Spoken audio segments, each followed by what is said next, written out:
Hello and welcome to Jeremy's Retro Bar. I'm Jeremy and this is my Retro Bar. And this week we are going to be upgrading this Macintosh Quadra 950. Now I purchased this in the early 2000s, new in box.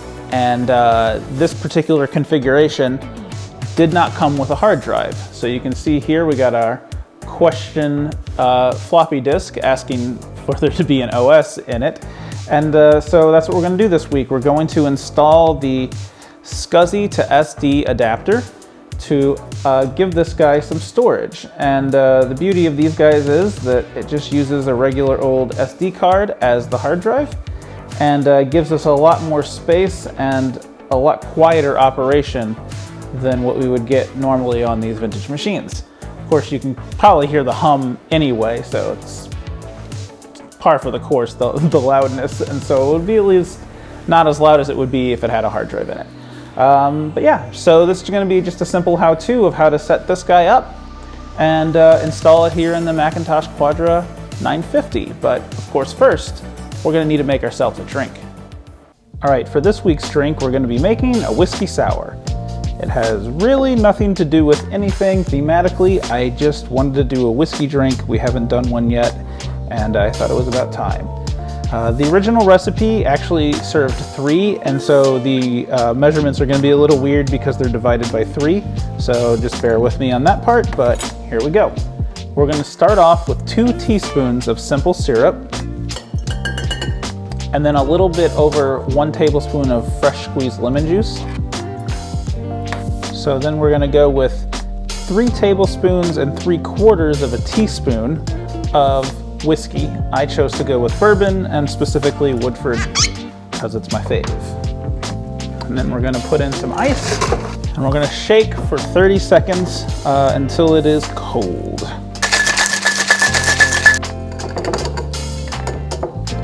Then we'll just strain it into our glass and add some cherries to garnish.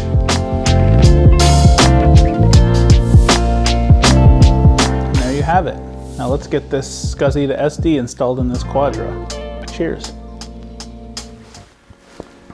So the first thing we're going to do is download the utility from the SCSI to SD website. And I've provided links below. And you can do either Linux, Mac, or Windows. And of course, since I'm on a Mac, I'm going to download the Mac version. And I'm just going to click on that disk image and it's going to download to my downloads folder. And then when I get that, I'm just going to open up this disk image. And it's going to give us 2 options here. We have the SCSI to SD monitor and the SCSI to SD utility. Now this works for the version 5 SCSI to SDs. There is a special version of this utility for the version 6. So if you buy a version 6, you can download that separate utility. And you're just going to drag these to your applications folder, or you can even run them right from the DMG. I already have them installed in my applications folder, but of course, because of security reasons, you have to go in to system preferences and approve it to run because it's not an official publisher, I guess, recognized by Apple. But you can see here it is in my applications folder, SCSI to SD utility. There we go, SCSI to SD utility. And you're going to run that, and it's a command line kind of utility that runs. And I noticed a fun little quirk that the menu bar doesn't work unless you click on it in your dock first. Or switch away and switch to it, and then these menus work, which you need those to work. So hopefully that saves you guys some headache. Once it's up and running, you're just going to go ahead and plug in the SCSI to SD device into the USB. And you'll see here in the bottom that it recognizes it, says that it's ready, and shows which firmware it's on. And since I just purchased this, it has the latest firmware version. And here you can configure the different devices. Now, because I'm going on a slower Macintosh, that's the reason why I went with the version 5.2 board, because any of the speed advantages of the 6 don't translate to the power of this machine. Most of the other machines, the Power PCs and anything later is going to take advantage of the 6, and so for that I'll get a version 6 SCSI to SD, but because this is a Quadra, I'm going with this, the 5.2. And I'm just going to set it up as a single hard drive. So I just go to device 1, and you can even load defaults if you want, but I'm just going to say enable the SCSI target, which just means use this one hard drive. You can set the SCSI ID. 0, I think, is the default. 7 is usually used by the adapter, so you can't use that one. I'm saying that it's a hard drive, and I'm just kind of leaving everything else default. It has this Quarks mode and some other specific things that we can do. Also, I'm going to do auto, which is going to partition that card in a specific way. We also have general settings here, and here you can enable any of these different SCSI features if you know if your machine needs those or not. The only one that I'm going to enable is the SCSI 2 mode, which will make it a little bit faster. But the rest of it I'm just going to set as the default, and that's it. And so once I've done all of that, and I'm only just doing one device, and it's going to be here, it's just going to be a 2 GB hard drive. I can do up to 4 devices, and I can even set one to be like a CD-ROM and put a CD-ROM image on it, but that gets a little complicated in switching that out and putting what stuff on it and everything like that. So anyway, we're going to go ahead and do this, and then I'm just going to go to File, and I'm going to say Save to Device, and that's just going to put all those settings onto this SCSI to SD adapter, and you can see a little window here shows us that it's doing it, and we see our light is blinking showing us that it's doing it, and that's it. And dialog doesn't close, we got to close it ourselves, and we don't really have to do anything else. We just quit this and we go ahead and unplug this, and so that we're going to go ahead and transition to the Quadra and go ahead and get this drive installed. Okay, so I've made some room here, so I'm going to go ahead and move the Quadra and flip it on its side. And then we're just going to remove this top panel here. The nice thing with this is that it actually is powered by the SCSI bus, so we don't have to install any power or anything else. Now, I don't have an adapter to put it on a drive sled. I'm going to look for that a little bit later, but this guy isn't moving a lot, so I'm just going to set this in here and kind of hope for the best. But eventually I'm going to go ahead and mount this in a better way, but I'm just going to go ahead and plug it in to the first spot on the chain and just set that right there.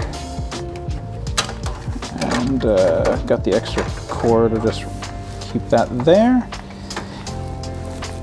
And we'll go ahead and put the lid back on.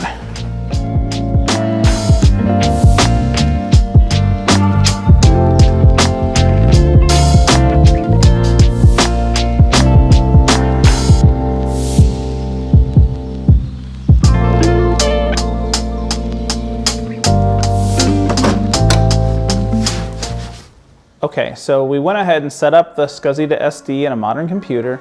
We went ahead and installed it here in the Quadra, and now we just need to set it up so that our OS can see it. Now, this is the thing that gave me the most difficulty when I tried to do this earlier, and that's because you need a patched version of the hard drive setup utility that Apple provides on all the OS disks. And so I just had to set up my own bootable disk and install a new version of the HDSC setup utility. And so that patched version is on here. I'm going to go ahead and do that to initialize this drive, and then once it's initialized, then it's going to see it like a normal hard drive, and I can use any of the OS disks to go ahead and install. So I'm going to go ahead and get started doing that.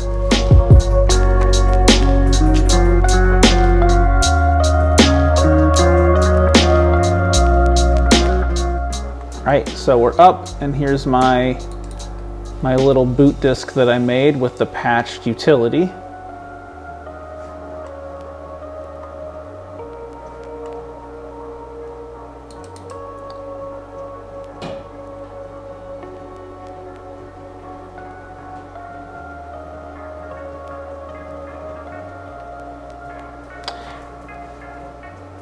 You can see here it says SCSI device 0, and then the disk is uninitialized, or its partition map has become invalid.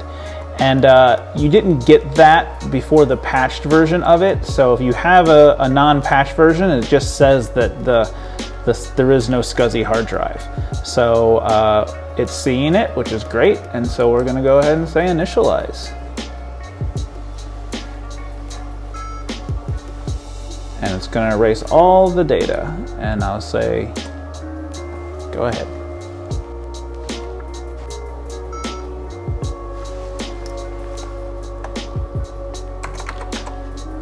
I'm going to go ahead and just call it Macintosh hard drive because I like to just set everything up as default.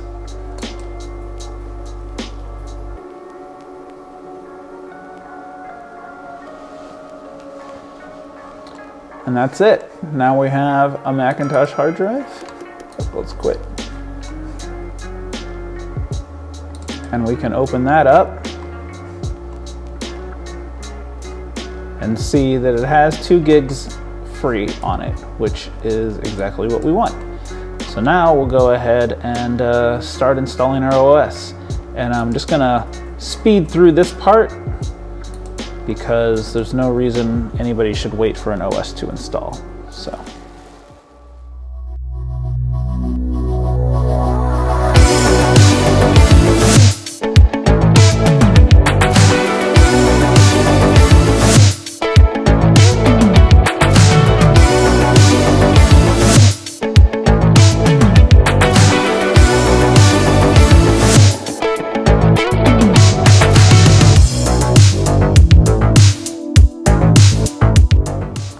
And there we have it, a fully working